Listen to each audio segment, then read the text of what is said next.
Impact Plus. Experience Impact Wrestling like never before.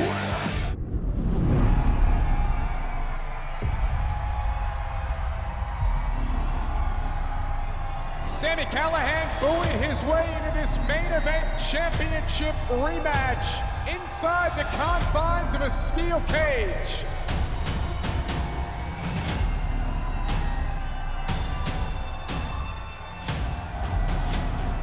He got it! He got the pile driver! Calls that in the Cactus Special. Brian Cage kicked out at one. Pile driver off the top turnbuckle, my God! Brian Cage is down, the machine is out, and Sami Callihan is world champion.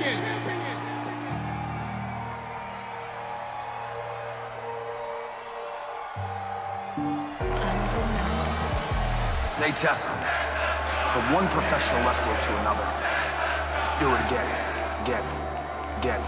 Let's do it again. I've worked my entire career for that one moment. It's Tessa Blanchard.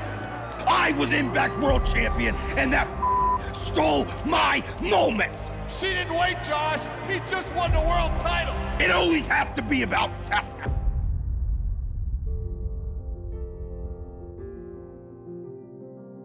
I grew up in Charlotte, but just like anywhere, I think when you grow up somewhere, in order to grow or like figure out who you are as a person, you have to go and experience new things. Tessa was strong-willed, she was stubborn, she's just like her father. She has the biggest heart of anybody. She has a very tough outer exterior and she doesn't want people to see it, but she's a big softie and she is so generous and kind. And once you really get to know her and poke through that little shell, she's just a big teddy bear. She's always joking around, and I have 2 little girls, her little nieces, so she's always playing with them. And the littlest one, she calls her a potato because apparently she looks like a baked potato. So that always makes us feel super great. She's very outgoing, she's brave. I mean, there's nothing really bad to say about her. Growing up in a wrestling family, my dad was out of wrestling already by the time I was born. I think I remember one match that I saw of his live, and it was in Lenore, North Carolina. Small show, but I didn't really know much about wrestling at all, and I was really young, but it was always just something that my dad and my stepdad were. So my name is Terry Allen. I'm better known in the wrestling world as Magnum TA. I was the United States Heavyweight Champion back in 1986, where I competed with Tessa's dad, Tully Blanchard, for that very coveted title back in the day, and we had this little thing called an I Quit match that people have been kind of talking about for about 30-some years.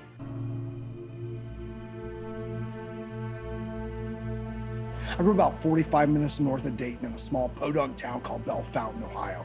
I played sports, I was in the show choir, I was in everything that I could that I would hope make me a better professional wrestler one day. If I really think about it, professional wrestling's always been on my mind. It's my earliest memory to the point, I don't even remember when it starts. My family were wrestling fans, and I got into professional wrestling with my brothers, and they grew out of it, and I never did. And my parents always supported that I loved professional wrestling because there wasn't something else I was into. Sure, I might have played sports, but at the end of the day, it was always professional wrestling. I had amazing parents that were always there for me. But maybe that's been one of the reasons I became the human being that I have, because both my parents passed away when I was in my 20s, so I don't have that outlet. I can't pick up the phone and call them and vent to them or ask them for advice. I pretty much have no family at this point. My family is what professional wrestling has given to me, and that's why I take this business so damn seriously. My mother passed away when I was on a tour of Germany, and instead of coming home, my dad told me, yo, you need to stay in Germany and do your job because mom would be pissed if you came home to moan and cry and bitch and complain about her. Then my dad passed away when I was down developmental for another company, and the day before he passed away, he sent me a text message. He said, don't come home. You don't need to come home and deal with this. You need to continue to live your dream. You need to continue to do your job because that's the type of parents my parents were. There were a few discussions about me wrestling the guys first. I remember last year in April, Don Callis pulled me aside, asked me how I felt about it, and I always trained with the guys. That's how I started. I always fought the guys. And they never took it easy on me. I think that's helped with my intensity and my way of thinking as well. This is where people want to make me the villain, but I'm not the villain, I'm the hero. I've always believed in intergender wrestling. Hell, for my company, the Wrestling Revolver, I book intergender wrestling all the time when I'm making the matches. I like intergender wrestling because in the 2019 It's all about equality. Why can't everyone just be professional wrestlers? Why does it have to be intergender wrestling? But at the end of the day, it's just professional wrestling. We were supposed to be semi-main. It was supposed to be Brian Cage and Elgin as the main event, and they switched it the day of. And I didn't know what the locker room was going to think or anything, but I wasn't really worried about it. I was just excited. I think Sami and I have a unique chemistry. I think that he's so talented. I think that he's one of the more talented people that we have in our locker room. But that's what frustrates me about him too, is because he is so talented that he doesn't need to act the way that he does, he chooses to.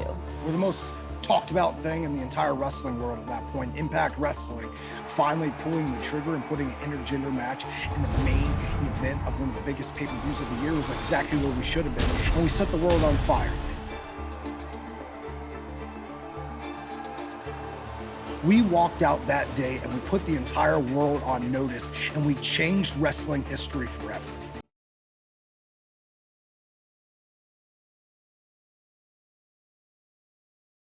Tessa may think she has this all figured out, that she's smarter than me and smarter than the entire wrestling world. Tessa Blanchard doesn't understand what she's gotten herself into. She's not stepping in the ring with a normal Sami Callihan. She is stepping in the ring with the death machine. See, I made my career off being controversial. So Tessa Blanchard is going to walk into Hard to Kill and try to make history by becoming the first female to ever win a world championship in a major television company. Now, that ain't gonna happen. Tessa Blanchard is going to become famous because she's just going to be another cliff note, another footnote, another accolade on the list of people that Sami Callihan has beaten and left in the middle of the ring as I walk out, still your Impact World Champion. I believe if anyone was ever destined to break the mold and to set a bar so high that it will be decades for somebody to follow what she's done, it's Tessa.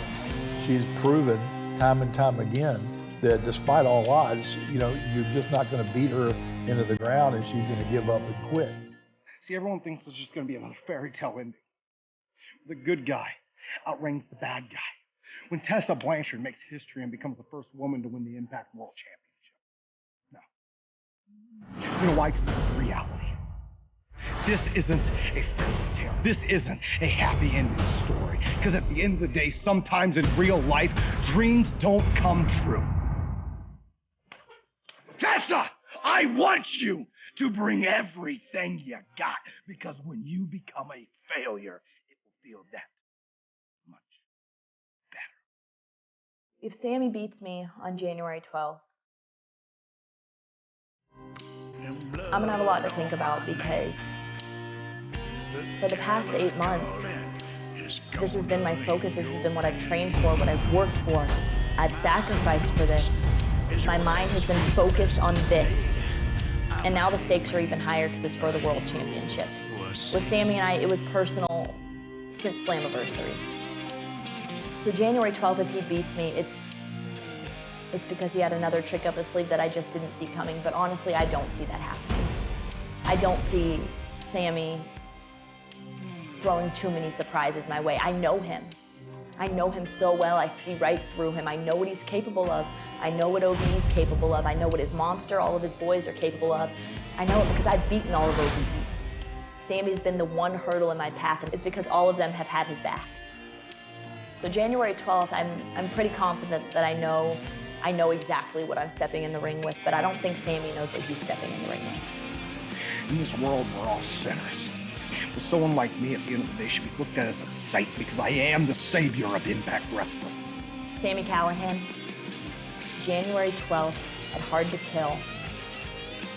I'm not going to make history because of my gender or because I'm a woman. I'm going to make history because I'm going to be the one that takes the World Championship from the most vile, disgusting, and shameless champion that this company has ever seen.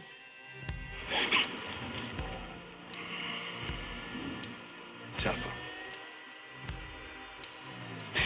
I want you to really listen to this, because I know you're watching the show right now.